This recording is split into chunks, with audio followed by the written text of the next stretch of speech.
Hello दोस्तों, स्वागत है आपका फिर से एक नए वीडियो में। मैं CSY शोध करता हूँ आपके अपनी YouTube channel study with CSY में। दोस्तों 9 दिसंबर 2024 RPF SI का एग्जाम चल रहा है। शिफ्ट 2 की हम बात करने वाले हैं। शिफ्ट 2 में क्या हाल रहा है, GS के किस प्रकार के क्वेश्चन पूछे गए हैं दोस्तों, तो आप वीडियो में अंत तक बने रहिए। चैनल पर पहली बार विजिट कर रहे हैं तो चैनल को सब्सक्राइब करके जुड़ जाइए। दोस्तों शेरशाह के बचपन का नाम पूछा गया है। इसका बचपन का नाम क्या था दोस्तों? फरीद खान शेरशाह के बचपन का नाम था, जो इसके बिहार के जो गवर्नर थे उन्होंने इन्हें दिया था, क्योंकि इन्होंने एक बाघ का यहाँ पर क्या कर दी थी, बाघ की हत्या कर दी थी। बादशाह लोहानी नाम से उनका कुछ नाम था। सत्यशोधक समाज की स्थापना तो 1873 में ज्योतिराव फुले ने की थी। सत्यशोधक समाज की स्थापना, समाज से एक ना एक क्वेश्चन हर शिफ्ट में देखा जा रहा है, तो सभी समाज को हम पढ़ लेते हैं। इनमें से आपकी शिफ्ट में भी प्रश्न पूछा जा सकता है दोस्तों। एशियाटिक सोसाइटी 1784 में विलियम ने इसकी स्थापना की। आत्मीय सभा की 1815 में राजा राममोहन राय ने की। वेदांत कॉलेज की 1825 में राजा राममोहन राय।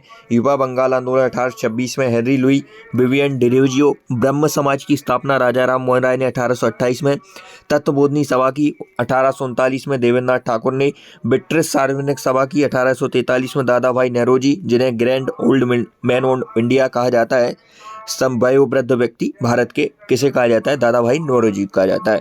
परमहंस बंटी 1840 में। गोपाल हरि देशमुख। रहमोदाई माजदायान सभा 1851 में दादा भाई नौरोजी। और जो अभी पूछा गया ज्योतिराव फुले से रिलेटेड, और इनसे एक रिलेटेड और है, बालिका विद्यालय 1851 में ज्योतिराव फुले इसकी स्थापना करती है। मोहम्मदन एंग्लो लिटरेरी सोसाइटी 1863 में अब्दुल लतीफ। साइंटिफिक सोसाइटी 1864 में सर सैयद अहमद खां। ईस्ट इंडियन एसोसिएशन 1866 में दादा भाई नौरोजी। MG रानाडी पूना सार्वजनिक सभा की स्थापना करते हैं 1867 में। प्रार्थना समाज की स्थापना केसर चंद के सहयोग से की जाती है। और बाकी आप ये रीड कर पा रहे होंगे। युद्ध अभ्यास से दोस्तों क्वेश्चन पूछा गया है। मलेशिया का कुछ युद्ध अभ्यास पूछा गया है, तो हम सारे युद्ध अभ्यास याद कर लेंगे। इनसे प्रश्न पूछा जा सकता है। मित्र शक्ति आपका भारत और श्रीलंका के बीच होता है। दोस्ती मालदीव भारत श्रीलंका के बीच। शक्ति भारत फ्रांस के बीच। सिटमैक्स यह होता है आपका भारत सिंगापुर थाईलैंड के बीच। ट्राइफर ट्रंप अभ्यास है भारत अमेरिका के बीच। युद्ध अभ्यास नाम से ही है कि युद्ध अभ्यास होता है भारत अमेरिका के बीच। वज्र प्यार भारत अमेरिका। उदार शक्ति है भारत मलेशिया। अल नजाय है भारत और ओमान। काकडू अभ्यास है भारत और ऑस्ट्रेलिया के बीच होता है। इसके बाद बोंगो सागर भारत और बांग्लादेश के बीच। इसके बाद संप्रीति की बात करें तो भारत और बांग्लादेश। समुद्री साझेदारी अभ्यास भारत जापान। पूर्वी ब्रिज अभ्यास है Bharat Oman. Bharat Uzbekistan. Dust lake होता है लामतीय भारत सेशाल्स के बीच। नौमा खंजर अभ्यास भारत किर्गिस्तान।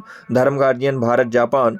और वरुण अभ्यास है भारत और फ्रांस के बीच दोस्तों कंडक्ट किया जाता है। तो इन्हीं में से आपका युद्ध अभ्यास मिल जाएगा आपको आपकी शिफ्ट में। तेलंगाना के CM से एक क्वेश्चन था दोस्तों। तेलंगाना के चंद्रबाबू नायडू यह CM है वर्तमान में। पार्टी इनकी तेलुगु देशम पार्टी से यह आते हैं तेलंगाना के दोस्तों। यहाँ पर बात करें हम, यदि भारत के मुख्य चुनाव आयुक्त का कार्यकाल पूछा था तो 65 वर्ष भारत के मुख्य चुनाव आयुक्त का कार्यकाल होता है। और आर्टिकल 324 यह निर्वाचन आयोग से संबंधित आर्टिकल है। नीति निर्देशक तत्वों से यहाँ पर क्वेश्चन था, तो नीति निर्देशक सिद्धांत की यदि हम बात करें तो नीति निर्देशक सिद्धांत का वर्णन संविधान के भाग 4 में नीति निर्देशक सिद्धांतों का वर्णन है। और आर्टिकल 36 से 51 तक यह नीति निर्देशक तत्वों का वर्णन करते हैं। नीति निर्देशक तत्व हमने दोस्तों कहाँ से लिए हैं? तो आयरलैंड के संविधान से हमने नीति निर्देशक तत्वों को ग्रहण किया है, आयरलैंड के संविधान से। दोस्तों नीति निर्देशक तत्व के 36 से 51 तक के आर्टिकल, उनमें से बहुत डायरेक्ट पूछा जाता है कुछ आर्टिकल के बारे में। जैसे 40 आर्टिकल में क्या है, तो यहाँ पर ग्राम पंचायतों का गठन हो जाएगा आर्टिकल 40 में। इसके बाद 38 में राज्य लोक कल्याण की अभिवृद्धि के लिए प्रयास करेगा। इस प्रकार के यहाँ पर आर्टिकल है। और बार बार पूछा जाता है आपसे कि 50 आर्टिकल में क्या है, तो कार्यपालिका का न्यायपालिका से पृथककरण अलग होने हैं 50 में। अंतर्राष्ट्रीय शांति है 51 में है दोस्तों। इसके बाद राष्ट्रीय महिला आयोग से क्वेश्चन था, तो आप उसका गठन, पहली महिला अध्यक्ष, वर्तमान अध्यक्ष याद करेंगे। सत्येंद्रनाथ बोस से प्रश्न था। झारखंड का नृत्य से संबंधित क्वेश्चन था। और यदि हम ओवरऑल मैथ्स रीजनिंग की बात करें तो कैसे प्रश्न मैथ और रीजनिंग में देखे गए, 2019 में जो इससे पहले एग्जाम हुआ था उसका ही लेवल मैथ्स रीजनिंग में दोस्तों रखा गया है। मैथ्स रीजनिंग में केवल मैथ में अर्थमेटिक पूछा जा रहा है, उसमें 2-3 मेंसुरेशन के क्वेश्चन आ रहे हैं। 3-4 क्वेश्चन ऐसे आ रहे हैं जिनमें जो बहुत कैलकुलेटिव है, यदि आप उनमें कैलकुलेशन मैनेज कर लेते हैं तो दोस्तों आप आसानी से मैथ्स को निकाल जाएंगे। मैथ्स और रीजनिंग का लेवल ओवरऑल यदि देखा जाए तो वो ईजी आ रहा है दोस्तों। कैसा आ रहा है?